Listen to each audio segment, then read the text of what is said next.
How's it going, folks?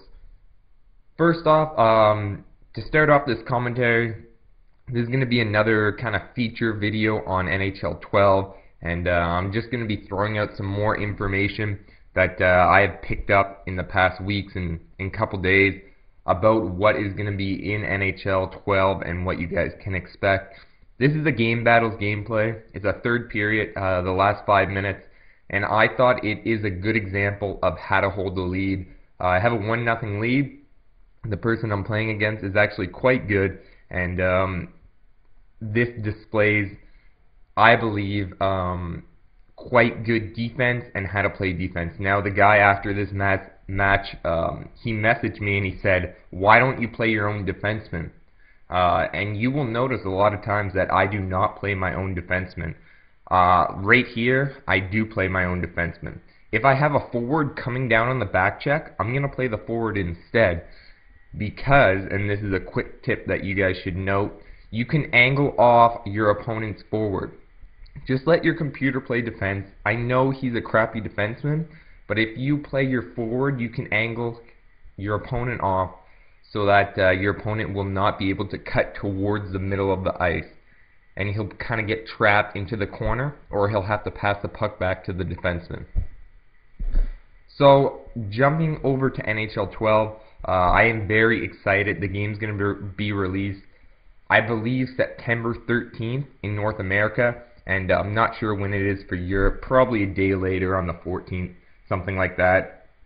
Some stuff that has come to my knowledge watching some of the producer, I guess, Sean Ram Jangsing's, some of his comments and some of his videos on the EA Sports channel, and I will link you guys to these videos.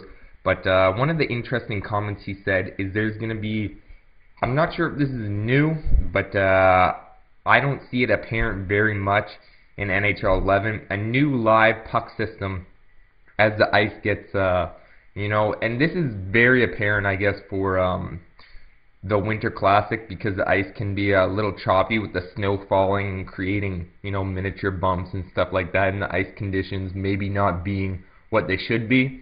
But as you guys will know, in hot buildings, or as time wears on in the third period or late in overtime periods, stuff like that, the ice gets a little bit choppy, and you guys know yourself, some arenas are better than others, and the puck tends to bounce off these bumps, and sometimes you may throw a hard pass and it might hit something in the ice. Sometimes you may take a shot and it may flutter a little bit because it hits a bump in the ice right before you release your shot.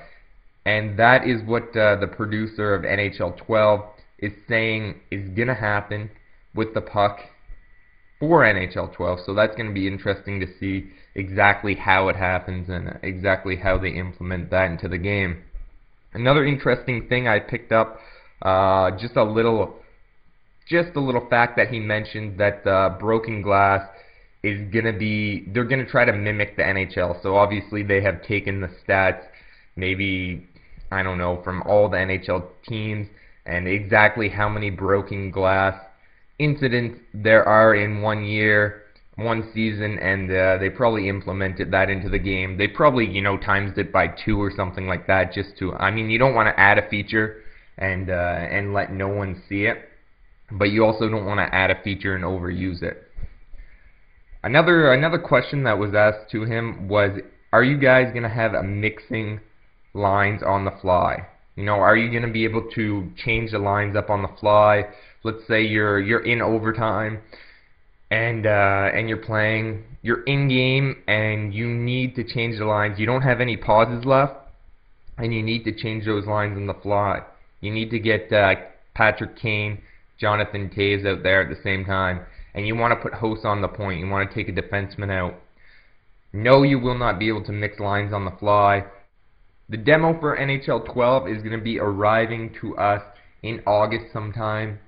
They haven't released an exact date as to when it's coming yet, so I'm not sure. I'll let you guys know when I know for sure. Another thing that has come to my attention is goalie fights. The big question was, can a goalie fight a player? And the answer is yes. Of course, goalies can also fight goalies. That's going to be rare. Same with the goaltenders fighting players. They're going to kind of make it realistic. It's going to be hard if your two goaltenders have the right aggression rating, then that matchup's going to happen. Anyways, guys, I want to thank you guys for watching my videos, and I will catch you guys next time.